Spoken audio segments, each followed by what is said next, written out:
Okay, in this part of the video, I'm going to be showing you how to get a media ready for a BIOS update. So what you're going to want to do is you're going to want to go ahead and plug in an external USB drive. Once that's plugged in, you can see here that I have just a blank USB drive that's ready to go. So from here, you're going to want to travel to your internet browser and you want to go to your motherboard's manufacturing website. So in my case, I'm just going to go ahead and type in HP BIOS update. I'm going to go to the first link here. Once I get to the HP website, I usually just go to the software and drivers section. So once here, you can go to desktop, and this is where you're going to want to put in your product serial number. So this is pretty much different for everybody, but the demonstration for this example, I'm going to go ahead and put in my product serial number. So I have that right here. Now this is an older computer, as you've seen so far. I'm going to want to just go ahead and click on choose a different OS.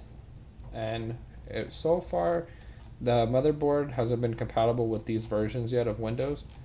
So I'm going to go to Windows 7 64-bit because when this motherboard was released and manufactured, it had a Windows 7 on it by default. So you can go here, you can go to BIOS, and this is where you're going to see the different versions of the BIOS update. So in my circumstance, there's the ROM firmware for 8200 Elites right here for the Pro Business PCs. So this computer was for business purposes. So this is the BIOS update that we need to get. So as you can see here, if you actually expand this window and you go to previous versions down here, these are all the previous BIOS updates. So as you can see, the current BIOS for the computer right now is right here. So the BIOS currently on the computer is from 2012. The BIOS that we're going to put on this computer today is going to be this version right here, which is in May 1st of 2019. So this is the BIOS that we're going to put on there. So for here, what you're going to do is you're just going to go ahead and you're going to click download right here. And once you click download, it's going to go ahead and download to your computer. Okay, so now that you have your BIOS update downloaded onto your computer, as you can see, my BIOS update is right here. It's downloaded onto my documents folder. By default, this should be going to your downloads folder, but you can put it wherever you like.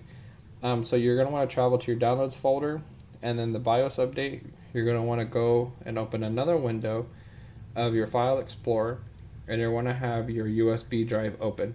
So you're going to want to open your blank USB drive, go ahead and right click on the BIOS update, go ahead and hit cut, and then go ahead and over here on your USB drive, right click and hit paste. And what that will do is it will move the BIOS update from the downloads folder to the USB drive itself.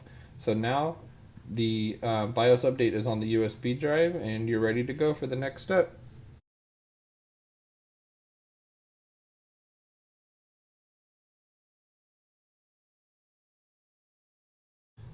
Okay, in this video, I'm going to be showing you how to make a Windows 10 installation media. So what you're going to want to do is you're going to want to go ahead and plug in a USB drive. The USB drive that you plug in, you want to make sure that it is greater than 8 gigabytes in size. So for my case, I have a 60 gigabyte drive plugged in right here. There's nothing on this drive, it's just a blank USB drive, as you can see. And what you're going to want to do after this is you're going to want to open your Internet Explorer, and you're going to want to go ahead and type in Windows 10 install media.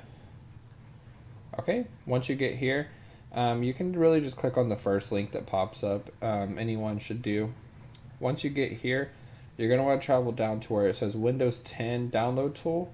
So you're going to want to do Windows 10, not Windows 11. I know Windows 11 is nice, but there are quite a bit of bugs. This isn't something that I would really recommend right at this point in time. Maybe if you are watching this video later, you can do this, but for the purposes of this video, I'm going to be showing you Windows 10. So go ahead and click here.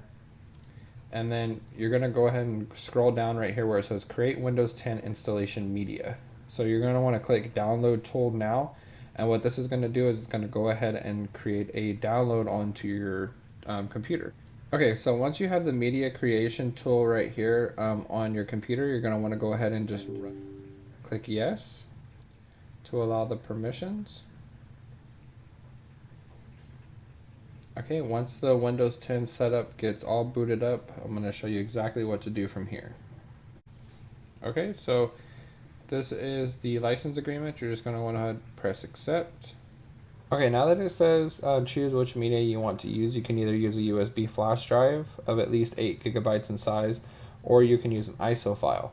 So for the demonstration purposes of this video, I'm going to be showing you the ISO file, only because of the sole fact of that if you choose USB flash drive and you have this tool do it for you, it takes quite a bit of time.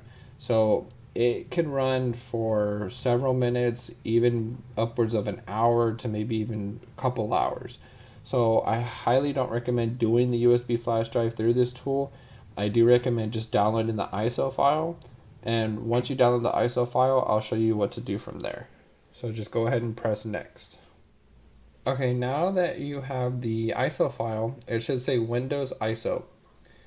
This file should be somewhere on your computer. Just go ahead and make sure you know exactly the location of where it's located. And you're going to want to download a program called Rufus. So right here you can see that I have Rufus 3.17. So you're going to want to go ahead and open the program called Rufus. Go ahead and press yes to allow permissions. And now this program will allow you to burn this ISO file onto your flash drive and make it a bootable device. So what you're going to want to go ahead and do is make sure you have the USB drive selected. And then you're going to go down here where it says boot selection. You're going to make sure this says disk or ISO image. Click on select. And from here, you're going to travel to this exact ISO file. So in my case, I have it right here. So here's the ISO file. So now my boot selection now says Windows ISO. Okay, we're just going to go ahead and name this W10 install. Okay, so once it's named, you're just going to want to go ahead and travel down here and click on start. And it's going to ask you, it says warning, all data on this device USB drive will be destroyed.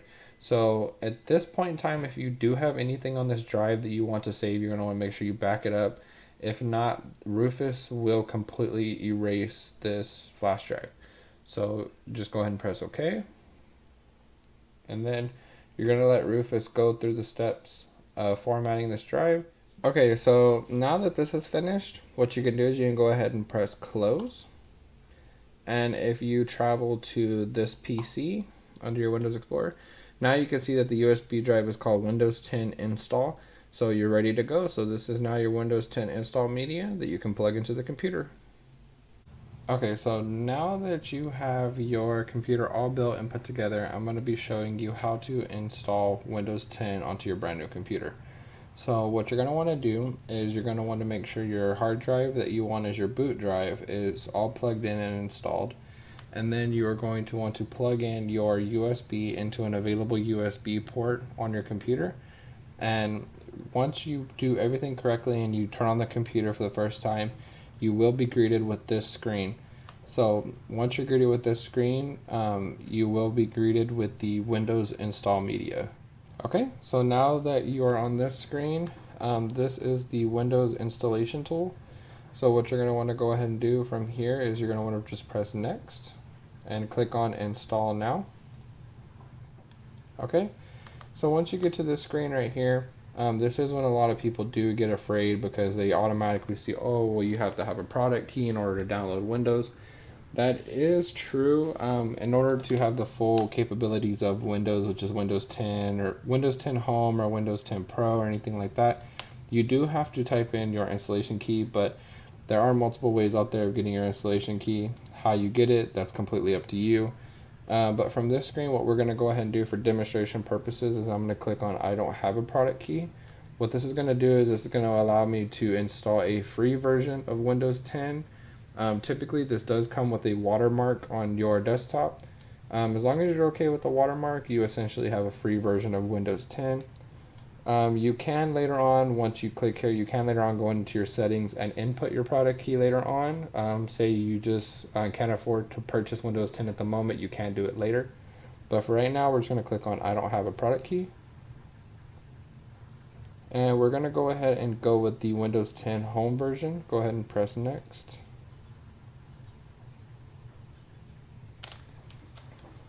Okay, and this is the license agreements for Windows 10. So just go ahead and click on I accept the license and terms and click next. So from here, this is when a lot of times when you do installation medias, you can either upgrade an existing computer that already has Windows 10 on it.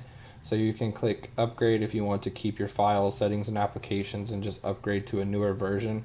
Say you're working on a computer that has Windows 8 installed, you would do this method in order to upgrade it from Windows 8 to Windows 10. But for this case, the hard drive is completely blank. There isn't an operating system on there. So we're going to go ahead and go with the custom install.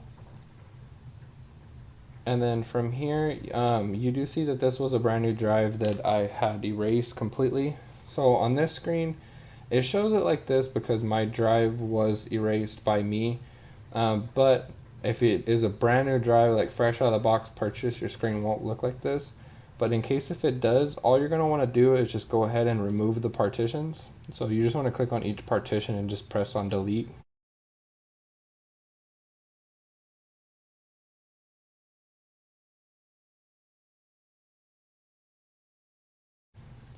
Okay, so now as you can see now I have a drive 0 with an unallocated space totaling out at 465.8 gigabytes. This hard drive is a 500 gigabyte hard drive, so the rest of this is pure just cache. So just go ahead and make sure this drive is selected and then go ahead and press next. So from this screen right here, this does vary. A long time ago, there used to be where you could do this exact installation through disks and using your disk tray. That did take quite a long time. It is a lot faster now with the USB. However, this process right here also can be sped up nowadays with even more modern technology by using SSDs compared to using HDD drives. Okay, so now once you do hit this screen for the second time, this is the point where you can go ahead and remove your Windows 10 installation media from the computer. Okay, so now that you have gotten to this screen, what you're going to want to go ahead and do is go through the setup process. So this is basically like the personalization setup for Windows 10. So for demonstration purposes, let's go ahead and go with United States. You can choose whichever country you're from. I'm going to go ahead and choose US for the keyboard layout. And we do not need a second keyboard. So we're going to go ahead and hit skip. Okay, so since you don't have an Ethernet connection, what you're going to want to do is go ahead and click on I don't have internet. And for this, what we're going to do is go ahead and continue with limited setup. So it's just telling you that there's more you can do with the capabilities of internet, but for right now, we don't really care.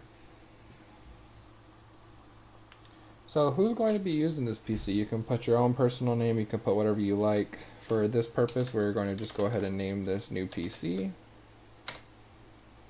So this is whenever you create your super secret password that only you and the FBI know. And then this is when you're going to go ahead and confirm that super secret password that only the FBI and you know. So then this is the 3 security questions that you're going to go ahead and select and answer. Again, these are personalized, so for demonstration purposes, we're going to go ahead and just kind of put whatever. So name of the city where you were born, we're going to go ahead and just put city. Okay, childhood nickname, let's go with boy.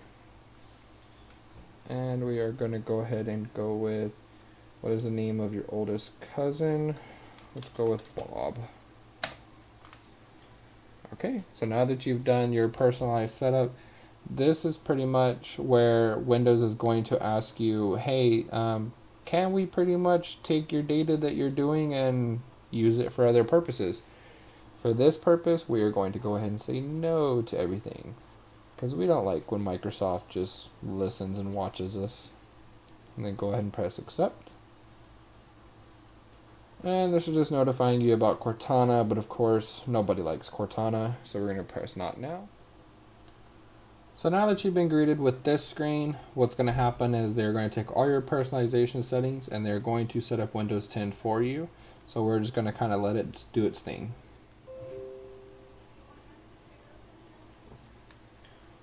Okay, and so once you get to this screen, you are officially greeted with the brand new installation of Windows 10, and you've officially done it. So in the next video, I'm going to go ahead and showcase an even darker version of the PC world. We're going to go ahead and take you to the dark side, and I'm going to show you how to do an installation of Linux. Okay, so now that you decided to join the dark side, I'm going to go ahead and show you how to make a Linux install media tool. So kind of same thing as before, you're going to want to go ahead and plug in an external USB drive, make sure it's blank. As you can see here, I plugged in my 60 gigabyte USB drive. Then you're going to open your browser, and from here, so you can choose really any Linux distro you want. There are a large number of Linux distros. Linux distros are a topic for another video at a different time. So once you know exactly which distro you want, you basically want to follow these same exact steps to create the tool. So for the demonstration purposes of this video, we're going to go with Manjaro. So I'm going to go ahead and type in Manjaro download. And I'm going to go ahead and travel right here to manjaro.org. Okay, once on manjaro.org, you will see right here we're on the Manjaro downloads page. So this is where you have Manjaro, but you can pick essentially your desktop environment. So we can go with the XFCE desktop environment, which is the 21.1.6, or you can scroll down and you can go with the KDE Plasma desktop environment, or you can scroll down a little further and go with the GNOME desktop environment. You will hear a lot of people reference this as either GNOME or GNOME. You will hear both terminologies. For the purpose of this video though, we are going to go ahead and go with KDE. I personally have always wanted to try KDE. I have been on Ubuntu before, so I want to try a whole different desktop environment. So for the purpose of the video, I'm going to go ahead and download the KDE Plasma version. Okay, so once you have your Linux install ISO image installed, you can see it here. This is my ISO image that I installed to KDE. You can verify that it is the exact one you want because it will say either KDE or the XFCE or the GNOME or GNOME right here. So what you're going to do is you're going to open Rufus just as you did before.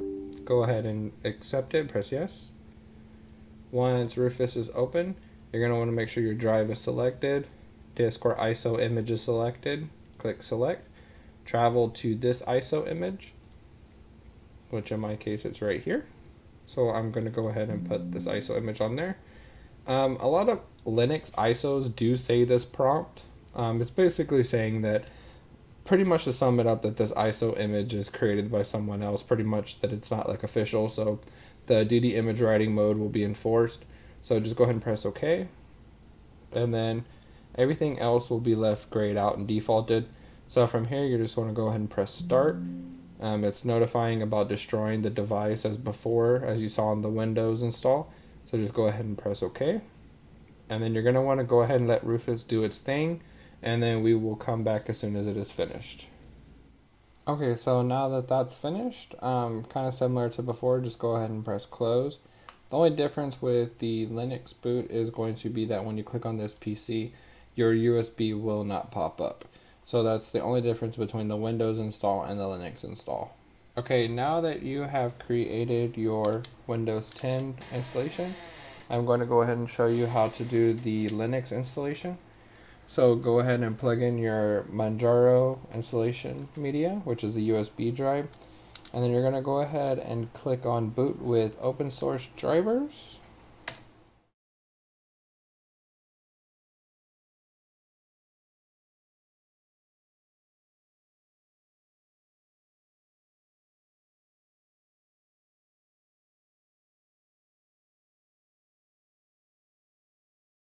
Alrighty, so now that you are officially into Manjaro, this may look different compared to yours because this is the KDE format.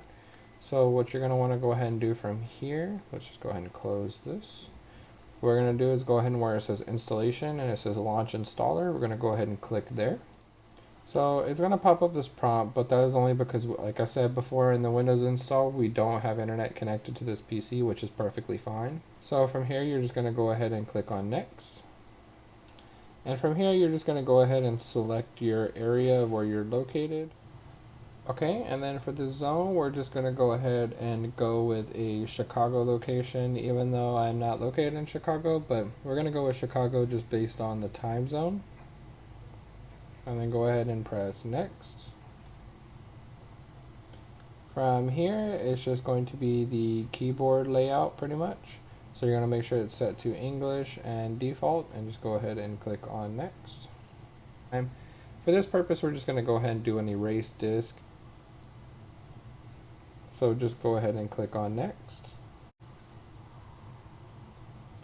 So for this right here, you're going to go ahead and you're going to put in your personal information. For me personally, I will be using this OS for myself. So for the name, I'm just going to go ahead and put in my name. And we're going to go ahead and choose a password to keep things safe and secure.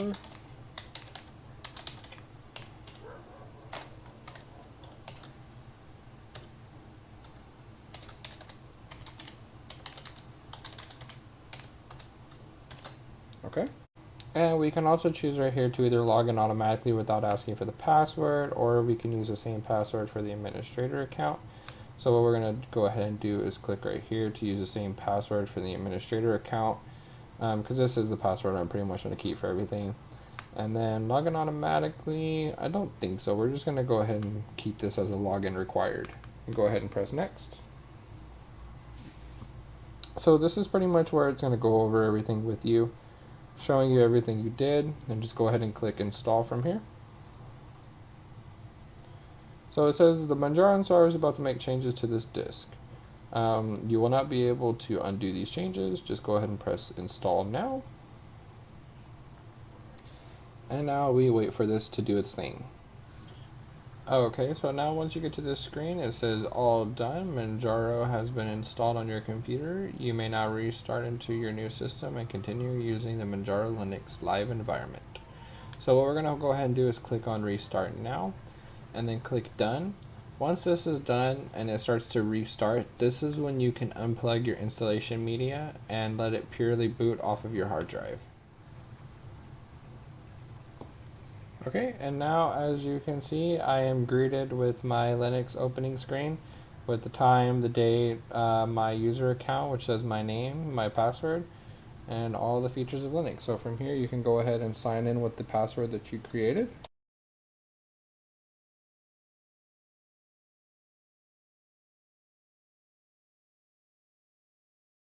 Okay, and then you're greeted with this screen right here that says welcome to Manjaro. You can go ahead and click right here at the bottom where it says launch at start.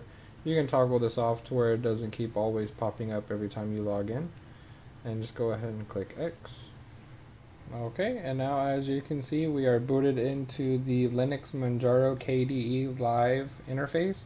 So from here, this is when you now have your official installation of Linux. I just want to thank everybody for watching. Just remember to like, comment, and subscribe. And let me know in the comments below if you want to see more videos like this. Thank you so much for watching and have a great day.